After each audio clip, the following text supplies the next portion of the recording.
Doll house ഉണ്ടാക്കാനുള്ള preparation വീഡിയോസൊക്കെ നമ്മൾ കഴിഞ്ഞ വീഡിയോയിൽ അപ്ലോഡ് ആക്കിയിട്ടുണ്ടായിരുന്നു. അതിൻ്റെ പാർട്ട് 2 ആണ്. നമ്മൾ ആ ഐറ്റംസൊക്കെ വെച്ചിട്ട് എങ്ങനെ നമുക്കൊരു ഡോൾ ഹൗസ് ഉണ്ടാക്കാൻ നോക്കാം. ഇതിൻ്റെ ബേസ് ഫ്ലോറായിട്ട് ഞാനൊരു ബ്രൗൺ കളറും അതുപോലെ തന്നെ വാളായിട്ട് ഞാൻ വൈറ്റ് കളറും കൂടി ഞാൻ ഒട്ടിച്ചു കൊടുത്തിട്ടുള്ളത്.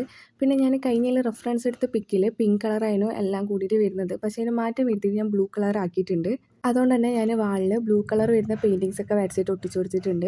നമ്മൾ കഴിഞ്ഞ വീഡിയോയിൽ ഉണ്ടാക്കിയ ബെഡും കാര്യങ്ങളൊക്കെ അറേഞ്ച് ചെയ്ത് കൊടുക്കുക. അപ്പോൾ ഇതിൽ ഞാൻ വേറൊരു ക്ലോത്തും കൂടി വെച്ച് കൊടുത്തിട്ടുണ്ട് ഒരു ഷീറ്റായിട്ട്. അപ്പോൾ നമ്മൾ സെക്കൻഡ് ബെഡ് ഫിക്സ് ചെയ്യാൻ വേണ്ടിയിട്ട് ഇതുപോലെ പേപ്പർ പിൻ എടുത്തിട്ട് മുകളിൽ ഇതുപോലെ കുത്തിയിട്ട് അതിൻ്റെ മുകളിലാണ് ബെഡ് വെച്ച് കൊടുക്കുന്നത്. ഇത് പെർമനൻ്റ് അല്ല, ടെമ്പററി ആണ്. ഈ ഏണിയും കൂടി വെച്ച് കൊടുക്കുമ്പോൾ അത് ഫിക്സ് ആയിട്ട് അവിടെ നിൽക്കും. അല്ലാത്ത പക്ഷേ അത് ഊരിയിട്ട് വരും. അപ്പോൾ എന്ത് ചെയ്യുക, അവിടെ പെർമനൻ്റ് ആയിട്ട് വേണമെന്നുണ്ടെങ്കിൽ ഗ്ലൂ ഗൺ വെച്ചിട്ട് ഒട്ടിച്ചു കൊടുത്താൽ മതി.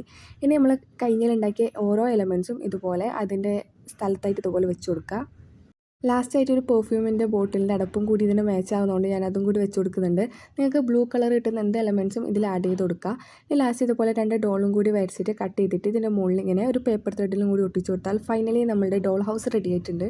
നിങ്ങൾക്ക് ഇഷ്ടപ്പെട്ടാൽ സബ്സ്ക്രൈബ് ചെയ്യുക, ലൈക്ക് ചെയ്യുക. റെഫറൻസ് പിക്കിൽ അതേപോലെ വന്നോ എന്ന് ചോദിച്ചാൽ ഇല്ല, കുറച്ചൊക്കെ മാറ്റം വരുത്തിയിട്ടുണ്ട്. അപ്പോൾ നിങ്ങൾക്ക് ഇഷ്ടപ്പെട്ടാൽ സബ്സ്ക്രൈബ് ചെയ്യുക. Bye bye.